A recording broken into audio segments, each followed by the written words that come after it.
Dans cette vidéo, je vais te présenter les différents stades dans lesquels les femmes que j'accompagne peuvent se trouver et je vais t'aider à trouver comment sortir du flou.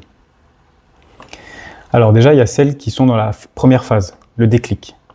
Il y a le regard d'un autre homme qui vient les interpeller, elles se disent « Waouh, il y a quelque chose qui se passe là », et il y a une prise de conscience et c'est le début des questionnements. Elles font le bilan sur leurs derniers mois, dernières années passées, à se dire ben ok, je me suis occupé des enfants, j'ai eu la charge mentale, le quotidien, les tâches, et on a délaissé notre couple. Elles essayent peut-être d'entreprendre une discussion avec le conjoint, et elles commencent à se poser la question, ben, en fait, qui je suis là aujourd'hui? Est-ce que je me suis pas oublié? Ce petit regard fait qu'elle se sent vivante, et lui fait prendre conscience ben, qu'en fait, dans son couple, elle se sent éteinte. La phase suivante, c'est le réveil. Là, bah, y a tous les signaux externes qui augmentent. Le mari, souvent, est fermé pour se faire aider, pour réparer, rallumer, recréer cette connexion de couple. Pas de thérapie de couple, ou alors il fait des petits changements mais qui ne durent pas. Et il peut dire des phrases du type « il n'y a pas de problème, on n'a pas besoin d'aide ». Du coup, dans ce cas-là, les femmes souvent cherchent des solutions seules, peuvent essayer des psys. Le problème des psys, c'est que bon, ça fait du bien sur le coup, on vide son sac, mais on peut vite être frustré parce qu'il n'y a pas d'outils concrets pour passer à l'action, pour mettre des choses en place concrètement. Et du coup, bah, il commence à y avoir des répercussions sur le sommeil, sur le poids, perte de poids ou prise de poids, difficultés au travail, difficultés avec la famille, on arrive moins à profiter des moments avec ses enfants, on est moins patient, moins d'éclat, moins de joie de vivre.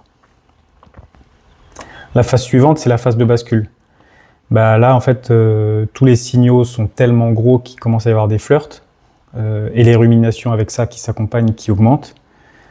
Beaucoup de peur, la culpabilité qui commence à arriver par rapport à ses enfants, à sa famille unie, et tous les questionnements qui s'en suivent.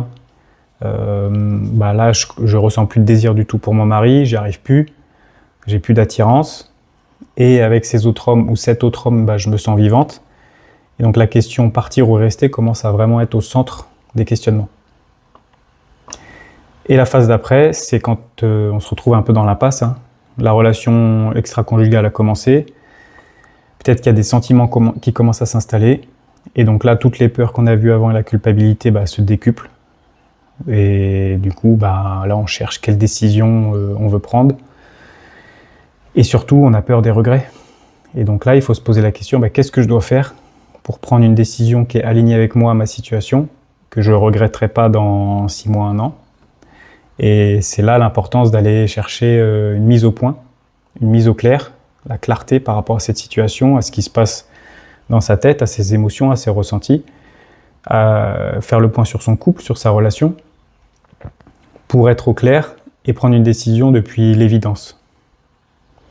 Donc si tu en es là, si tu en es dans une de ces phases et que tu as besoin d'aide, tu peux prendre un rendez-vous bilan clarté, donc tu trouveras le lien en description. C'est un rendez-vous dans lequel on va pouvoir discuter de ta situation et faire le point pour mettre en lumière ce qui te bloque aujourd'hui.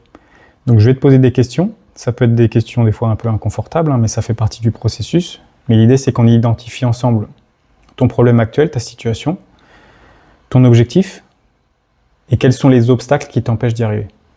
Et comme ça, je pourrais te présenter des solutions possibles, je pourrais te dire si je peux t'aider ou non, et on va pouvoir jauger ensemble, est-ce que tu es motivé, est-ce que voilà, tu es dans cette recherche, dans ce besoin de trouver des réponses et de t'engager dans un cheminement. Ce rendez-vous-là, il est gratuit, dure 30 minutes, il n'engage à rien. Donc tu peux cliquer sur le premier lien dans la description pour prendre un rendez-vous bilan.